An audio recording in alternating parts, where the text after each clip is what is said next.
É Deus que vai dizer, agora chegou a hora. E o interessante, porque ninguém vai salvar Israel aqui. Não serão os americanos. Vai ser o próprio Deus. A segunda coisa que a gente vê no texto é que os próprios inimigos vão se confundir. E eles vão lutar um contra o outro. Será que Irã e Rússia têm um papel nas profecias do fim dos tempos? Em um corte do podcast Inteligência Limitada, o pastor Lamartine Pozzella explica, à luz do livro de Ezequiel, como esses acontecimentos podem estar ligados a uma grande batalha profética envolvendo Israel. A explicação dele é impressionante e levanta perguntas que muita gente nunca tinha pensado.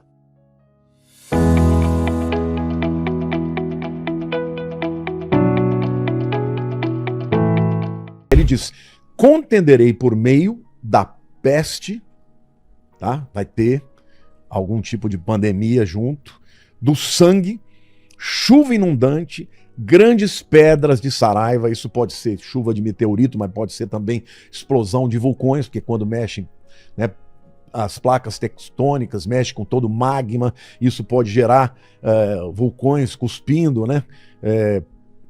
Muita lava que se pedrifica e aí por diante vem com pedras também.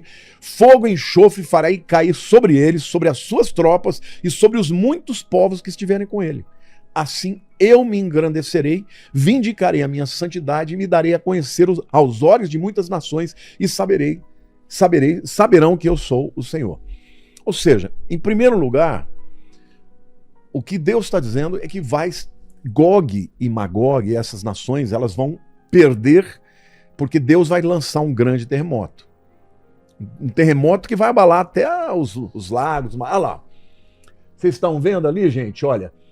Essa parte limítrofe ali, olha. Israel essa linha com a Jordânia. limítrofe de Israel com a Jordânia é o Rio Jordão. Lá ao norte, você vê o Mar da Galileia. Ele começa acima disso, lá onde está em Bânias, né? Ali nasce o Rio Jordão. Tá. Ele vem e desemboca naquele primeiro lago em cima, que é o Lago Genezaré, ou chamado Mar da Galileia, mas não é um mar, é na verdade um lago. Depois ele sai na parte sul e vai descendo até esse outro corpo de água ao sul, que é o Mar Morto.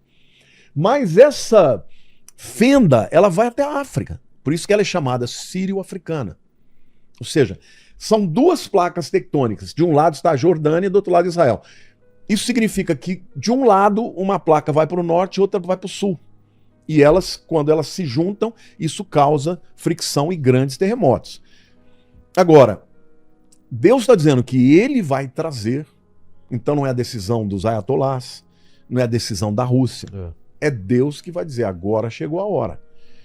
E o interessante, porque ninguém vai salvar Israel aqui. Não serão os americanos. Vai ser o próprio Deus. A segunda coisa que a gente vê no texto é que os próprios inimigos vão se confundir. E eles vão lutar um contra o outro. Olha o que diz Ezequiel 38, 21. Chamarei contra Gog a espada em todos os meus montes, diz o Senhor Deus. A espada de cada um se voltará contra o seu próximo. De alguma forma eles vão ficar loucos e vão lutar um contra o outro e vão se matar. Vai ter peste também. Você fala, entre eles quem? Os aliados de Gog e Magog. Tá, entre Rússia e Rússia, sei lá, China, tá. Irã, Algum Turquia. desentendimento entre eles. Vão guerrear entre eles. O próprio Irã bombardeou, se não me engano, a Turquia. Dá uma checada, mas... Não, Turquia não. Ele bombardeou o Catar. Não, mas parece que hoje bombardeou Parece a Turquia. que hoje- A Turquia? É. Olha lá, tá confirmando. Hoje? É. Uau. Inclusive, estranho, já né? tem perguntas sobre isso. É mesmo? Já Tá. fizeram perguntas Então sobre segura aí. Ele está falando que vai contender por meio da peste e do sangue. Isso aqui é uma coisa... Peste, tudo bem. E o sangue? Será que Pandemia? não é uma doença que vai ser transmitida pelo sangue? Tá. Chuva O que afeta o sangue, né? O que afeta o sangue se transmite pelo sangue. Não é? Fogo aqui, ó. Grandes pedras de saraiva, fogo e enxofre, farei cair sobre eles. Alguns aqui afirmam que aqui é bomba nuclear.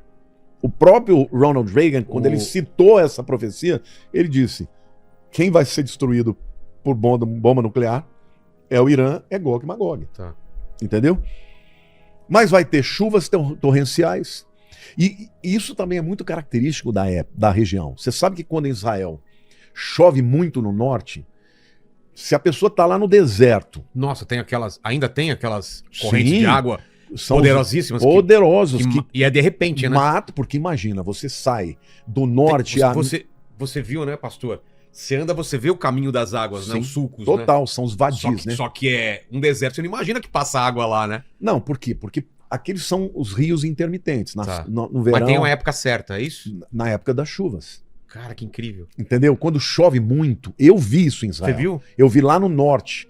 Nós fomos passar por uma estrada, tinha assim uma avalanche de água de mais ou menos uns 5 metros. Forte. Atravessando, não podíamos esperar. Não podia passar adiante. O guia na época, o Ariel, que é muito meu amigo, ele estava exultante. Ele falou, gente, isso aqui é uma coisa maravilhosa, isso aqui vai encher o Mar da Galileia de água. Vocês não sabem que isso aqui é maravilhoso. Começou a falar e a gente celebrou com ele, né?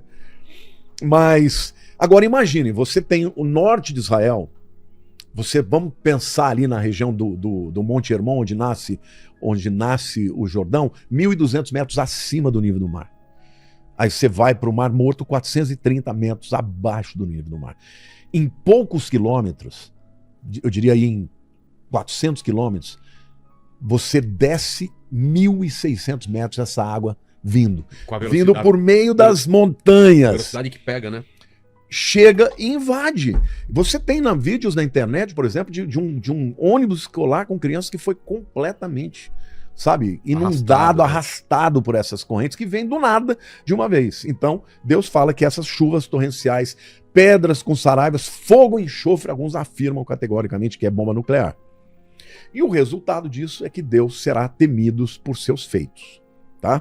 Agora, e a profecia de Gog e Magog? Quem são as nações que Gog e Magog escolhe? Escolhe não, profetiza. Rosh. Com que parece Rosh? Rússia. Rússia. Você ia falar isso? Ah, Homer. É Magog. São a Ásia Central, a Rússia, são os antigos povos citas. Entendeu? Citas? Eu nunca Os citas, na Bíblia, são citados. Os citas. Até em Israel tem uma cidade que chama Esquitópolis. Já ouviu falar? Já foi visitar? Não, onde fica? É uma cidade no norte de Israel. No norte? É uma cidade que tem um sítio arqueológico maravilhoso. Até foi feita um filme, acho que foi Jesus Cristo Superstars, que foi filmado lá, foi lá. Por que é Esquitópolis? Que era a cidade dos citas. Se você for no Museu do Kremlin, onde fala das raízes do povo russo, uma das raízes do povo russo são os citas. Então, quem são os Magogians? São os citas. E quem são os citas? É o russo. Então, Gog é o líder da terra de Magog, da Rússia. Quem é Meseque? Turquia. Isso eu estou citando aqui, mas eu tenho um outro estudo onde eu mostro quem que fala sobre isso, o que a história diz a respeito disso. Heródoto, o primeiro dos historiadores gregos, ele chama os Magogians do povo cita. Flávio Josefo, o principal historiador judeu, chama os Magogians do povo cita. E os próprios russos dizem, os citas são nossos ancestrais, os povos das espécies, ali, das estepes da Ásia Central. Então, quem é Tubal? Turquia, mas também sul da Rússia, Irã. Pérsia, quem é Pérsia? É o Irã. Nome usado na Bíblia e usado até 1935. Quem é Etiópia? É Cush, lá de Ezequiel 38. Os antigos cimérios do 7º século a.C. até o 1º século a.C., que ficavam ali na Anatólia Ocidental. Anatólia é o nome antigo da Turquia, né? Depois fala de Casa de Togarma, Turquia, entre as cidades de Carquemes e Arã. E muitos outros povos antigos. Ou seja, a verdade é que todas essas nações, elas são nações que foram citadas na Bíblia, na profecia de Ezequiel 38 e 39, falando que um dia estas nações vão invadir o Irã, vão invadir Israel. Então hoje, quando a gente vê... Invadir ou guerrear? Vão invadir, inclusive terrestre. Tá. Incursão terrestre. Aqui fala de cavalos e tal, a gente sabe que isso é metafórico, Claro. né? Era Porque o que tinha naquele na época, tempo né? é o que tinha. O cara ia falar tanque, né? Ele viu, ele não entende tudo que ele viu, né? Então ele cita alguma coisa semelhante à época. Agora, isso vai acontecer em algum tempo. Ah, pastor, você está querendo que Israel seja invadido? Não, meu querido. Eu sou um dos maiores defensores de Israel. Agora, se você entender tudo que eu falo, você vai entender que Israel não vai ser obliterada, que Israel não vai ser destruída, porque Israel é a menina dos olhos de Deus. Israel é a nação que Deus protege. Deus fez uma promessa a Abraão 4.000 anos atrás. E ele disse: abençoarei os que te abençoarem, e amaldiçoarei os que te amaldiçoarem. Farei uma aliança entre mim e ti, os teus descendentes, pelas gerações, perpetuamente. Por que Deus fala isso? Porque tem muitos cristãos hoje que dizem: não, esse Israel daí não é mais o Israel da Bíblia. Deus não tem mais aliança com eles. Não, gente. Imagina você chegar para Abraão e falar: Abraão, você foi ótimo, você creu, você me obedeceu, eu pedi o seu único filho, o seu filho, né, que você tanto ama, você entregou ele para mim, então por causa disso eu vou te abençoar muito, mas o meu compromisso vai ser só com seus descendentes espirituais. Os teus descendentes físicos, eu não tenho mais nada com eles, porque eles vão me rejeitar. Pois é. Faz sentido? Não. Não faz sentido. Então, na verdade, a aliança de Deus com Israel explica porque esse povo mora num pedacinho de terra. Eles representam 0,3% da população do mundo. São um povo que, se você fizer uma análise do cérebro deles, da inteligência e do QI deles, eles são iguais a todo mundo. Mas eles são diferentes. Eles enfrentaram guerras, exílios, perseguições. Jerusalém foi, mais de 50 vezes invadida. E, no entanto, depois de quase 2.000 anos, Deus traz esses camaradas de volta para a terra. E eles estão lá. E o próprio Ezequiel falou, no capítulo 36, que ele traria pessoas, os judeus de todos os lugares do mundo, de volta para sua terra. No 37 ele fala do Holocausto, o Vale dos Ossos Secos. E no 38 ele fala dessa invasão de guerra de Gog e Magog. Então nós estamos vivendo hoje este tempo de preâmbulo. O tabuleiro está montado. Eu diria que o cenário já está pronto. E vai acontecer algum dia, mas eu não acho que seja agora. E você, o que pensa sobre essa interpretação das profecias bíblicas? Será que os acontecimentos envolvendo Irã, Rússia e Israel podem realmente estar ligados ao que foi escrito pelo profeta Ezequiel há milhares de anos? Deixe sua opinião aqui nos comentários.